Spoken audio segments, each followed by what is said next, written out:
আচ্ছা, বাইরে চোখে কেউ অভিনয় করে জল আনলো, আসরকে মাতানোর জন্য অভিনেতারাও তো কাঁদে, মঞ্চে অভিনেতারাও তো কেঁদে দর্শকদের কাঁদায়, সিনেমা যাত্রা থিয়েটারে কাঁদায়। যদি কোনো ভাগবত ভক্ত ওভাবে কাঁদায়, বললেন না, যার হৃদয় ভগবানের জন্য বিরহ ব্যাকুল হয়েছে, আর সেই বিরহ ব্যাকুলতায় যার চোখ দিয়ে প্রেমাশ্রু গড়িয়ে পড়ে, বিষয় অশ্রু না, লোকের মনোরঞ্জনের অশ্রু না, এই নীরব অশ্রুই হলো প্রেম ভক্তির পরিচয়। আজ নিমাইয়ের চোখ দিয়ে শুধু জল ঝরে, কিন্তু বলতে পারে না। নিমাই এত কাঁদত, ঘরের মেজেটা মাঝে মাঝে ভিজে যেত। কাঁদত জানেন, সারদা মা, রামকৃষ্ণ দেবের সহধর্মিনী মা সারদা, এই দক্ষিণেশ্বরের কালীবাড়ি ঠাকুর যেটা ঘুমাতেন, ছোট্ট একটা খাট, সেখানে পা প্রসারিত করে শোয়া যায় না। যারা খাটটা দেখেছেন কালী মন্দিরে, খুব ছোট। মা সারদা দেবী বিছানাটা গোছাতে গিয়ে দেখতেন বালিশটা প্রতিদিন ভিজে পেতেন, পুরো মাথার বালিশটা ঠাকুরের ভিজে যেত সকালে। উনি বললেন, প্রশ্ন না করি, একদিন জেগে থেকে দেখবো কেন বালিশ ভিজে যায়। দেখছেন ঠাকুর উঠেছে, মধ্যরাত্রে উঠে অন্তরে বিরহ ব্যাকুল হয়ে বললেন, মা, জীবন তো চলে গেল, জীবন সূর্য তো অস্ত গেল, দেখা তো দিলি না মা, তোকে তো পেলাম না, সারাটা রাত কেঁদে কেঁদে বালিশ ভিজিয়েছে। এ কি ভাষায় বলা যায়? এ কি কাউকে জানানো যায়? মহাপ্রভু এমনি করে শুধু কাঁদেন, ভিড় ভিড় করে রাত জেগে, ঘরের মেঝে খোঁড়ে আঙুল দিয়ে, কাউকে কিছু বলেন না। সচিমার মার মন তো, সচিমা ভাবলেন, আমার নিমাইয়ের কোনো উপরিদোষ হলো না তো? সেই 90 দিনের জন্য গয়ায় গিয়ে কোনো উপরিদেশ, কোনো রোগ বাঁধলো না তো? দুরু দুরু মায়ের ভীত মনে যখন এই ভাবছে, একদিন গদাধরকে জড়িয়ে ধরেছে মহাপ্রভু। রাধা স্বরূপা, রাধার আবেশ স্বরূপা গদাধরকে দিয়ে বলছেন, গদাধর,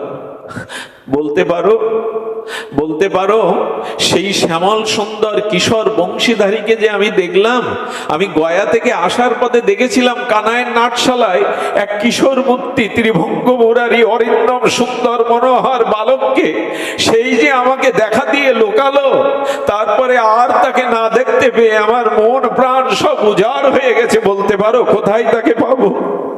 গদাধরকে জড়িয়ে ধরে মহাপ্রভু রোদন করছেন, গদাধর, তুমি আমার প্রাণ প্রিয়, তুমি বলো না সেই কিশোরকে আমি কোথায় পাবো?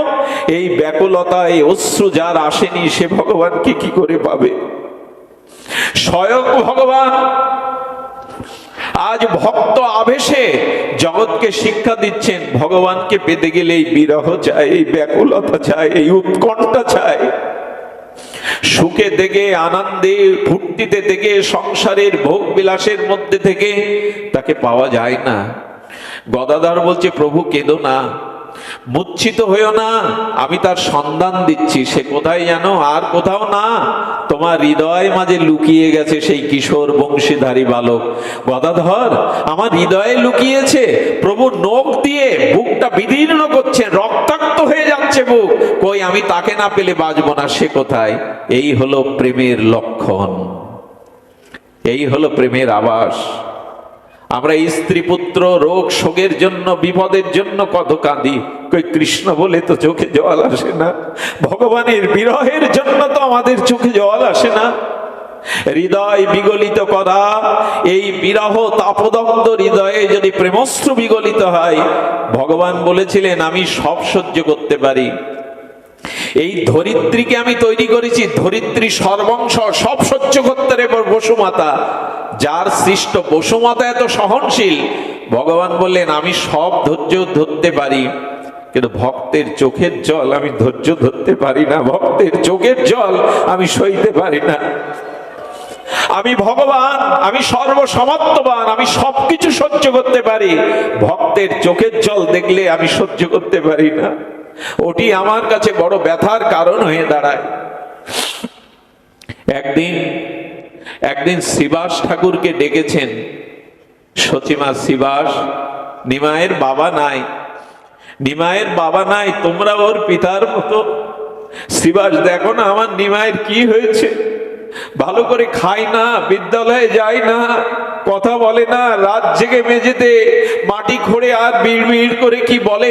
দেখো না, শ্রীবাস ঠাকুর দাঁড়িয়ে প্রভুর এই প্রেম দশা দেখছেন। শ্রীবাস পণ্ডিত তিনি মহাপ্রভুর প্রেম প্রেম বিরহ আর্তিক দশা দেখে নিজের চোখে জল, কার চোখের জল মোছা দেখেছে? ওনার চোখেই জল। মহাপ্রভু শ্রীবাসের হাতটা হাতের মধ্যে নিয়ে বলছে, শ্রীবাস তুমি বলো তো আমার কি কোনো ব্যাধি হয়েছে? এই লক্ষণ মা বলছে উন্মাদের লক্ষণ। আমি কি উন্মাদ হয়ে গেছি? আমি কি বিকারগ্রস্ত রোগী হয়ে গেছি? শ্রীবাস মহাপ্রভুর হাতটা হাতের মধ্যে নিয়ে বললেন, প্রভু তোমার যে ব্যাধি, এ ব্যাধি যোগী ঋষি মনিরও হয় না, কোটি কল্পকাল তপস্যা যোগ ধ্যানের দ্বারা হয় না।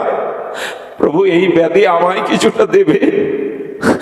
এই ব্যাধি পাওয়ার জন্য যোগী ঋষি মুনিরা যুগ যুগান্তর তপস্যা করছে, কবে কৃষ্ণ বলে কাঁদবো, কবে কৃষ্ণ বিরহে কাঁদবো। প্রভু এই ব্যাধি পারলে তুমি আমায় কিছুটা দাও, কৃষ্ণ বলে কাঁদবার মতো ব্যাধি তুমি আমায় কিছুটা দাও। শ্রীবাস তুমি আমাকে প্রাণে বাঁচালে, তুমি যদি বলতে এটা আমার উপরই দোষ, এটা ব্যাধি, আমি গঙ্গায় ঝাঁপ দিয়ে মরতাম, এ মুখ কাউকে দেখাতাম না। সচিমার এটা মেনে নিতে পারেননি। ব্রাহ্মণ ডেকেছেন, ব্রাহ্মণ দেবতা বাড়িতে নারায়ণ পূজা করবে, নারায়ণ পূজা করবে। এই জন্য, হে নারায়ণ, হে কুল দেবতা, আমার নিমায়ের এই বিকার ব্যাধি ভালো করে দাও, ও ছাড়া তো এই জগতে আমার কেহ নাই। সচিমা নারায়ণ পূজা করে বিষ্ণুপ্রিয়াকে বলছেন, নারায়ণের কাছে চেয়ে নাও যাতে যাতে যাতে আমার গৌর, আমার মহাপ্রভু সুস্থ হয়ে যায়। আর সচিমা নিমায়ের হাত ধরে ডেকে এনেছে যেন একটা পাথর মূর্তি। যে একটু কল্পনা করুন তো মহাপ্রভুর ওই দশাটা। সচিমা হাত ধরে বললেন, নিমাই নারায়ণের কাছে চেয়ে নে, তুই যাতে তাড়াতাড়ি সুস্থ হয়ে উঠিস। নিমাই বলছে, চাইবো? নারায়ণের দিকে প্রণাম করে কি চাইলো জানেন মহাপ্রভু? হে নারায়ণ, আমি যেন কৃষ্ণ বলে কাঁদতে পারি, কৃষ্ণ বলে ব্যাকুল হতে পারি, আমায় এই দাও। মনে মনে চাইল, ন ধনং ন জনং সুন্দরীং কবিতাং বা জগদীশ কাময়ে মম জন্মন জন্মনীশ্বরের অহৈতুকী ভগবদ ভক্তিতয়ী। আমি ধন, আমি সুন্দরী রমণী, আমি বিত্ত বৈভব চাই না, তুমি আমাকে অহৈতুক তোমার চরণে ভক্তি দাও। নিজে কেঁদে জীবকে কাঁদিয়েছেন, নিজে ব্যাকুল হয়ে জীবকে ব্যাকুলতার শিক্ষা দিয়েছেন। কই আমাদের তো আমাদের না পাওয়ার বেদনা, ভগবান থেকে যে দূরে আসি সেই বেদনা তো জাগলো না। আমার মনে হয় ভগবান আপনিও পেয়ে যেতে পারেন। কিভাবে বিরহে ব্যাকুল হলে ভগবান পাবেন জগতে কোনো দৃষ্টান্ত নাই, কিন্তু একটা দৃষ্টান্ত আমার মনে আসছে এখন। 12 বছর দেবতার মন্দিরে মাথা কুটি কুটে এক মা একটা সন্তান পেয়েছিলেন। প্রতিটা সন্তান তার মায়ের কাছে গোপালের মতো। সেই সন্তানটা 3 বছর বয়সে কালের করাল গ্রাসে মারা যায়। আচ্ছা, 12 বছর সাধনার পরে ওই সন্তানটুকু পেয়েছে, আর ডাক্তাররা বলেছে আর কখনো মাও হতেও তুমি পারবে না। সেই হারানো সন্তানকে কোলে নিয়ে মা প্রথমে পাথর হয়ে গেছে, চোখ দিয়ে অশ্রু গড়িয়ে পড়ছে, চোখ দুটো স্থির, পলক পড়ে না। 3টে দিন তার মাথায় কেউ জল ঢেলে দিলে জলটা শুকিয়ে যায়, চোখের জলের ধারা বইতে বইতে কাপড়গুলো ভিজে থাকে, শুকায় না। গালে যদি কেউ একটু দুধ দিয়ে দেয়, গালসি দিয়ে সেই দুধটা পড়ে যায়। এই 3টে দিন কি করে জানেন? ওই ছেলেটার মুখটা, তার ওই ছোট ছোট পদগুলো, তার হামাগুড়ি দেওয়া, তার মা বলে ডাকা, এই দৃশ্যটা জগৎ তার কাছে থাকে না, সমগ্র জগৎ ব্যাপী সে তার খোকাকে দেখতে থাকে। ওই বুঝি কোলে এলো, ওই বুঝি মা বলে ডাকলো, ওই বুঝি দুহাত দিয়ে মার গলে জড়িয়ে ধরলে। 3টে দিন মা এই জগতের, তার সংসার, তার পরিজন, তার প্রতিবেশী, তার নিজের দেহ গেহ মন বলে কিছু নেই, ওই সমস্ত চিন্তার মধ্যে তার গোপাল। যদি কখনো ভগবানের জন্য এই জাতীয় ব্যাকুলতা হয়, তখন ভগবান আপনার কাছে আসবেই আসবে। এই ব্যাকুলতা যদি কখনো জেগে ওঠে, কিন্তু কই ব্যাকুলতা নেই। এই জন্য যদি এই রোগটা আপনাই চান, কৃষ্ণ বলে কাঁদবার, কৃষ্ণ বিরহে ব্যাকুল হওয়ার রোগ যদি চান, তবে এই রোগ যার হয়েছে তার সঙ্গ নেবেন, তার পাশে যাবেন। এই রোগ যার হয়েছে কৃষ্ণ বিরহ বেদনার রোগ, তার কাছে গেলে এই ছোঁয়াচে রোগটা আপনারও হবে। কৃষ্ণ বলে যেন কাঁদতে পারি। আমার মনে পড়ছে কথাটি, অদ্বৈত প্রভুর বাড়িতে মহাপ্রভু 10 দিন ছিলেন। সন্ন্যাসের পরে নিত্যানন্দ প্রভু ফিরিয়ে এনেছিলেন সচিমাকে বাঁচাবে বলে। 10 দিন পরে মহাপ্রভু চলে যাচ্ছেন চিরজীবনের মতো, আর কখনো নবদ্বীপ শান্তিপুরে আসবে না। কারণ সন্ন্যাস নেওয়ার পরে একবার মাতৃভূমি দেখতে হয়, বারবার দেখার নাই। নিমাই যখন চলে যাচ্ছে, শুনুন এদিকে লক্ষ্য করুন, নিমাই যখন চলে যাচ্ছে, গাছ থেকে পাতাগুলো ঝরঝর করে ঝরে পড়ে যাচ্ছে, পাখিগুলোর চোখ দিয়ে বিন্দু বিন্দু যেন রক্তের মতো বিন্দু জল পড়ছে। আর সুরধনী ভাগবতী গঙ্গা যেন স্রোত থেমে গেছে, হু হু বাতাসে যেন গঙ্গাও কাঁদছে। ধূলিকলাগুলো বলছেন, নিমাই হে গৌর হরি, আর কখনো আমাদের বুকে তুমি খেলবে না। গাছগুলো বলছে, নিমাই তোমার ছোঁয়ার পাবো না। আকাশ বাতাস নবদ্বীপের লক্ষ লক্ষ ভক্তগণ গগন বিদারী আর্তনাদে কাঁদছেন। চোখে জল নেই শুধু একজনের, তিনি হলেন অদ্বৈত প্রভু। আমি তোমাকে চোখের জলে এনেছিলাম, আর চিরজীবনের মতো তুমি নবদ্বীপ শান্তিপুর থেকে চলে যাচ্ছ, আর আসবে না। সবাই কাঁদছে গৌর বলে, আমার চোখে জল নেই কেন? অদ্বৈত প্রভু নিজের কাছে প্রশ্ন করছেন, এই বেদ পঞ্চানন আমার চোখে জল নেই কেন?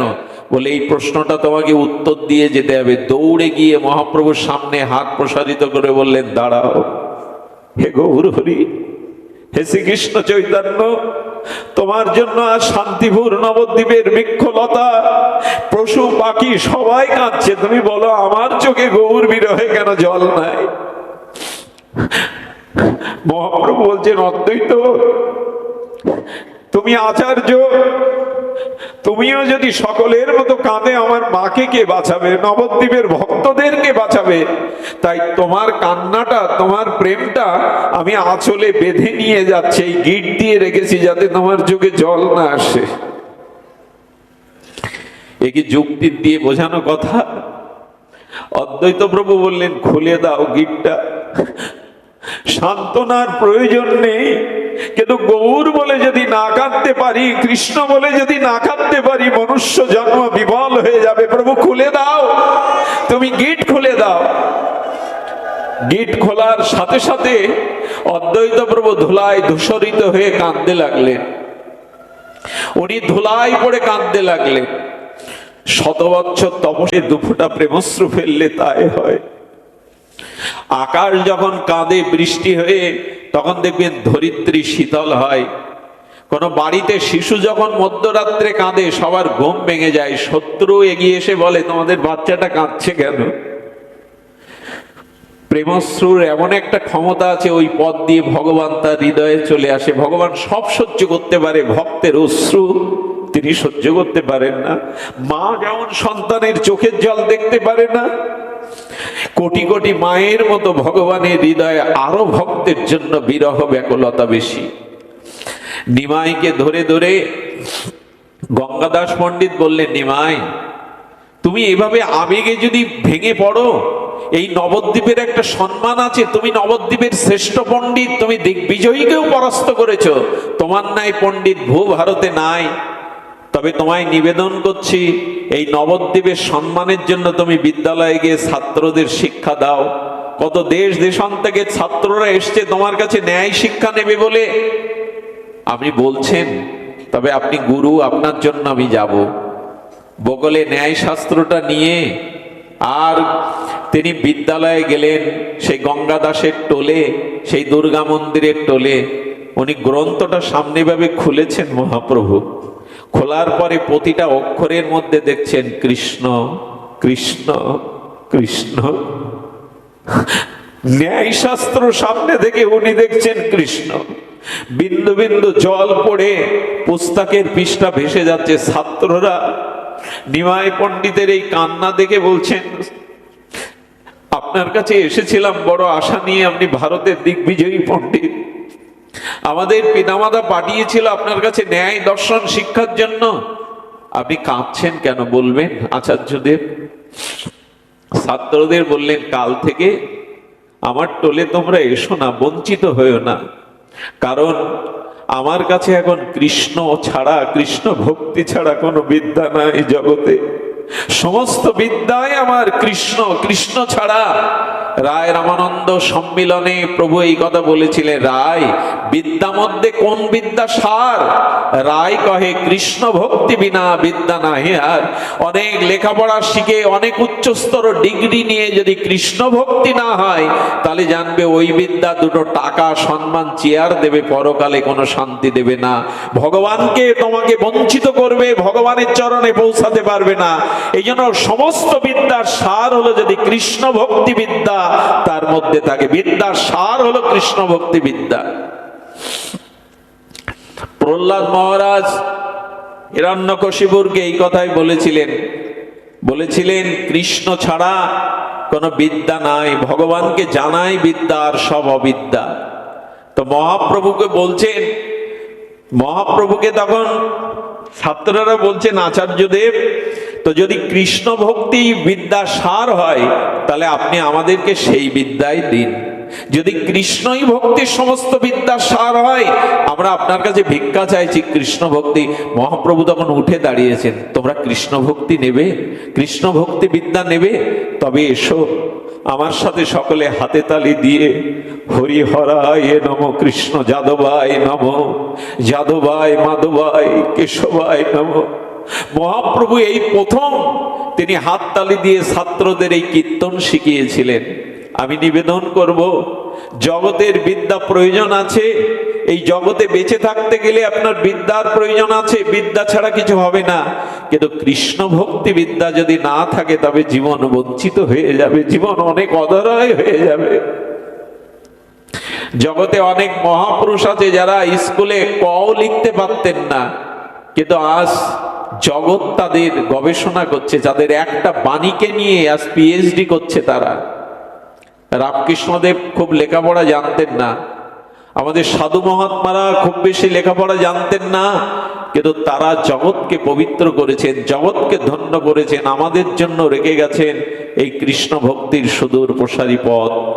এই জন্য আপনাদের কাছে নিবেদন করব, মহাপ্রভু এমনি করে নিজে বিরহ কাতর হয়ে এই কৃষ্ণ ভক্তির শিক্ষা দিয়েছিলেন। একটি ঘটনা বলেই আমি পাঠ বিশ্রাম করব। সময় আপনাদের দেখলে, হরিকথায় বসলে সময় কখন চলে যায় মনে হয় না যে বিশ্রাম দেই। জীবনে তো খাওয়া দাওয়া আর ভোগ বিলাস, নিদ্রায়, অর্থ সঞ্চয়ে কাটালাম। এমন দিন যদি আগামীকাল আর না হয় গো, আগামী বছর কি আগামী দিন যদি না হয়, কাল যা করিবে তা করো আজ, আজ যা করিবে তা করো এখন। পলকে প্রলয় হতে পারে, সৎ কাজ করবে কখন? কাল তোমাকে কখন গ্রাস করবে তুমি জানো না। কাল কাউকে ক্ষমা করবে না, কাল বড় নির্দয়। সবাইকেই কালের আক্রমণে কবলিত হতে হবে। কাল আসছে, যে কোনো সময় আসতে পারে। এবার অন্তত নিজেকে প্রস্তুত করাও। মহাপ্রভু শ্রীবাস আঙিনায় কীর্তন করেন, ভোরবেলা গৃহে ফিরে আসেন। সচিমা গায়ের ধুলাগুলো মুছিয়ে দেয় আঁচল দিয়ে, বিষ্ণুপ্রিয়া চরণটা মুছিয়ে দেয় চোখের জলে।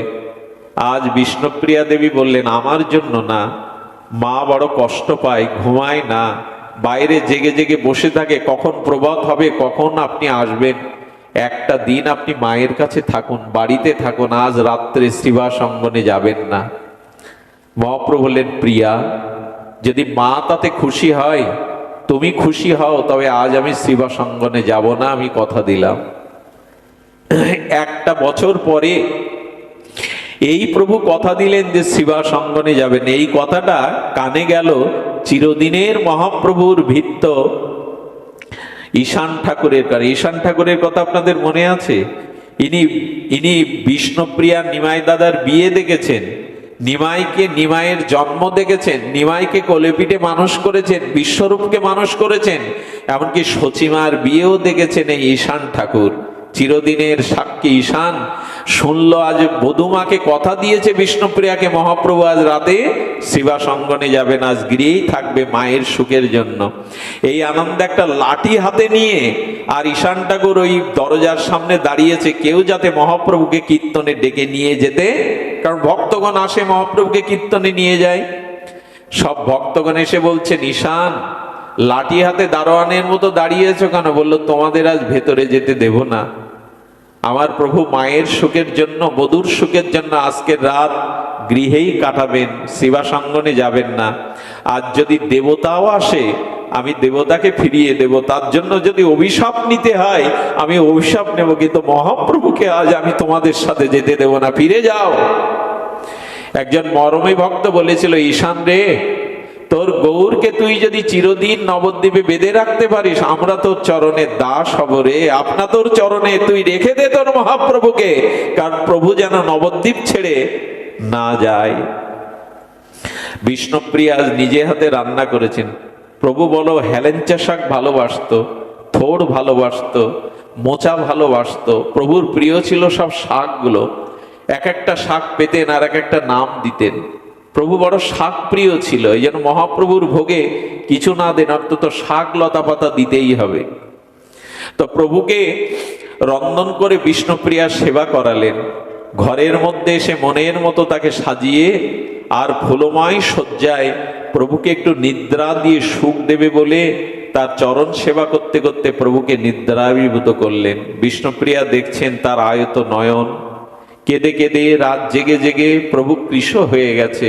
আজ একটু মনের মতো করে নিদ্রা দেবী তুমি ঘুমিয়ে রাখো। বিষ্ণুপ্রিয়া দেবী দেখলেন কৃষ্ণ প্রেম তাকে বাইরে যাতে না নিয়ে যায়, মহাপ্রভুর চরণেই বিষ্ণুপ্রিয়া মাথা রেখে ঘুমিয়ে পড়লেন, যাতে যদি কৃষ্ণ প্রেমে বাইরে যায় আমি বুঝতে পারবো। রাত তখন দ্বীপ্রহর, পৃথিবী নীরব, সকলেই নিদ্রা বিভূত, রাতও যেন ঘুমিয়ে পড়েছে। হঠাৎ বিষ্ণুপ্রিয়া দেখছেন তার মাথাতে প্রভুর চরণ নাই। উনি তন্দ্রাচ্ছন্ন চোখে বিছানায় হাত বুলিয়ে দেখলেন তার প্রভু বিছানায় নাই। দরজাটা উন্মুক্ত। প্রিয়া বুঝলেন কৃষ্ণ প্রেম যার হৃদয়ে, কৃষ্ণ বিরহ যার হৃদয়ে, সে শোকসজ্জায় ঘুমিয়ে থাকতে পারে না। বধূ উঠলেন, বুকে সাহস ভর করে এক দুপা করে এগিয়ে গেলেন, কিন্তু কোথায় গেছে প্রভু? বিষ্ণুপ্রিয়া দেখলেন রাতের গভীর অন্ধকারে, রাতের নিস্তব্ধতা ভেদ করে একটা করুণ কান্না ভেসে আসছে। প্রভুর কান্নাটা বিষ্ণুপ্রিয়া দেবীর কর্ণে এলেই বুঝতে পারলেন এটা প্রভুর কান্না। ধীরে ধীরে এগিয়ে গিয়ে কি দেখলেন জানেন? সরোধনী গঙ্গার তীরে দাঁড়িয়ে মধ্যরাত্রে প্রভু ফুলময় সুখময় শয্যা ছেড়ে আজ ফুপিয়ে ফুপিয়ে কাঁদছেন। আমি যদি আপনাদের কাছে প্রশ্ন করি, ভগবানের তো জরা ব্যাধি নাই, ভগবানের তো সংসারে অশান্তি নাই, ঘরে যার বিষ্ণুপ্রিয়া সচিমা তিনি মধ্যরাত্রে বিছানা ছেড়ে সরোধনী গঙ্গার তীরে কেন ব্যথিত হয়ে কাঁদবেন? আমি বলতে পারেন প্রভুর কান্না কিসের জন্য? মহাজন বলে দিল, প্রভু প্রভুর জন্য কাঁদছেন না, জীবের লাগিয়া কাঁদে প্রভু উচ্চেশ্বরে, আমাদের জন্য কাঁদছেন। ওগো জীব, সংসার অনেক জন্মই করেছো, সংসার অনেক জন্ম করেছো, কিন্তু কৃষ্ণকে পাওয়া হয়নি, ভগবানকে পাওয়া হয়নি। তাই ভক্ত অবতারে এসে মহাপ্রভু এই ক্রন্দন, এই বিরহ জাগিয়ে গেলেন। বিষ্ণুপ্রিয়া আস্তে আস্তে গিয়ে প্রভুর চরণে মাথা রাখলেন।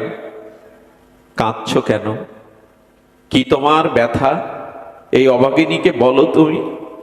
বিষ্ণুপ্রিয়াকে দুটো বাহু পাশে আবদ্ধ করে তুললেন। প্রিয়া, আমি কাঁদছি কেন শুনতে এসছো? তবে শোনো, আমি এসেছিলাম এই কাল কবলিত কলিহত জীবকে নাম প্রেম দিয়ে তাদের কৃষ্ণ চরণে প্রেম ভক্তি দেব বলে। কই কেউ তো নাম নিল না, কেউ তো জাগলো না।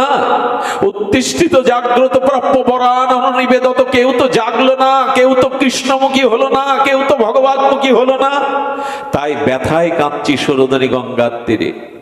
বিষ্ণুপ্রিয়া দেবী বললেন, প্রভু আমার মনে হয় তোমার একার কান্নায় জীবকে কৃষ্ণমুখী করা যাবে না, আমাকে সাথে নাও।